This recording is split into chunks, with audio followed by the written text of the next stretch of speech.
Good afternoon, all you Fbt60 warriors. I want you to know I'm very proud of each and every one of you for all the progress you guys have put in with the ball machine. I absolutely love what I've been seeing in the scheduler. I see lots of great reservations. I've been scoring a whole bunch of great points. I'm extremely motivated by your guys' consistency and hard work, so keep it up. With that being said, just got a couple clearinghouse things I want to cover before we get into our tips for this week. I'm hoping to do a video component for this week's tips, as opposed to just some dry text to try to mix it up. So with that being said, our next upcoming Fbt60 class will be this Sunday at 12 o'clock in the indoor courts. Right now, I have currently reserved 7 and 8 for the courts. If we find out we only need one court, then we'll keep it to the one, but the more the merrier. And as a reminder, no proficiency level is required, so please just come and have fun. Hit a few tennis balls with me and get a chance to do some fun drills. With that also being said, my previous email from last week, I believe, has a video tutorial regarding how to run some of the drills. That's an old video, so please disregard the dates. Keep in mind that the upcoming Fbt60 cardio class will be this Sunday at 12 o'clock, and again on courts, currently 7 and 8 on the indoor courts.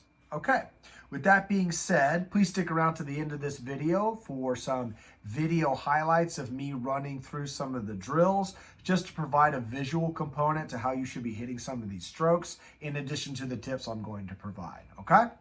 So, first couple things I noticed with this 3 to 4 week exercise plan is there is two particularly challenging portions to this. In my opinion, that is the low approach and the overhead. So I would like to specifically just address those two things.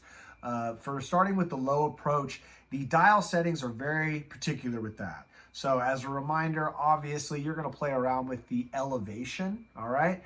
Try to get it so it's clearing the net about 2 to 3 inches, maybe about 3 fingers width as it goes over the net. The landing point should probably be just past the service line for the low approach. So feel free to set those dials, turn it on, check for landing position, then kind of adjust from there for your low approach. As far as how to approach the stroke, as you're running up to the ball, it's important to treat the low approach as a transitionary shot, meaning that you're typically transitioning from ground stroke to volley. So when you do the low approach, remember that when you make your contact point, you're kind of supposed to move through the stroke as you transition into either coming up to the net to move into that volley work, or if you're just looking for your spot to touch and go and fall back to, right? I had previously mentioned the importance of bending your knees when you're going for that low approach, because of course, again, we want to try to keep our racket face and contact point in our ideal strike zone, which is again below my shoulder and above my knee as I follow through, and always out in front, okay? So remember, bend those knees, catch that ball out in front, and try to keep that racket face in between my shoulder and my knee as we move through the ball, okay? It's also important that since the ball is already at a low elevation, we really emphasize the scooping or the below part of the Nike swoosh to give that ball that's extra lift. Nothing more depressing than a ball that kind of falls right into the net. So make sure we focus on lifting that ball, getting it with that extra bit of lift, because we're already kind of catching it low. Okay, first little bit of a tip I got you. Second one I've got is the overhead. Now, I believe in this exercise plan, it talks about the bouncing overhead. If you guys have better luck than me on the dials regarding how to get an overhead to come out of the ball machine high enough to then bounce and then get high enough again for the overhead, I would love to hear some success. For right now, I've only been successful with messing with the dials enough to just get the overhead without the bounce, okay? So remember, high elevation, you can put the speed to a medium pace, and if you really want to give that extra little bit of elevation, you can put backspin on the ball, which will make the ball come out spinning backwards, which might help it reach a higher point, as opposed to top spin or a neutral spin, which again will kind of make it fall forwards, okay? So with regards to the stroke itself, one of the most important things with the overhead is to immediately lock into that trophy pose, okay? That trophy pose is very similar to what you would do with your serve, so you can use that as a framework. I like to put out a guide finger to kind of track the ball as it's moving through the air, And then as the ball starts to approach that ideal height for my reach, I will then turn my wrist out and focus on making solid contact with the ball, okay?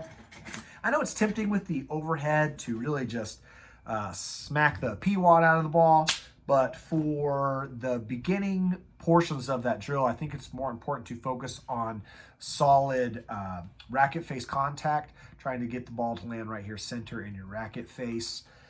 Just because speed and power will always come later. First comes control. So focus again on that nice smooth follow through, catching the ball at its height, turning your wrist out before we focus on just crushing the ball. Yeah? Okay. So again, stick around for a couple highlight videos of just what my version of some of the strokes would be. Again, I've been extremely motivated by all your guys' hard work. I look forward to seeing more accomplishments in the future. And finally, with that last part being said, I would love to share in some of you guys' accomplishments. So if you send me an email that has a stroke that you feel like you've mastered, or maybe there's been some weight loss that was unexpected that you didn't know, or maybe you've got some improvements with your footwork or cardio, I would absolutely love to share that with the group. I always find that accomplishments help motivate everybody. So if that's something you would like to share, then you can send me a text, you can send me an email, little video capture that you got on your phone. All that would be fantastic. And again, I would love to hear from you guys. So again, I appreciate you guys coming along with me on this journey. I'm extremely motivated by all of your power, and I just want you guys to keep it up. Okay, hopefully we'll see you guys on Sunday. Take care.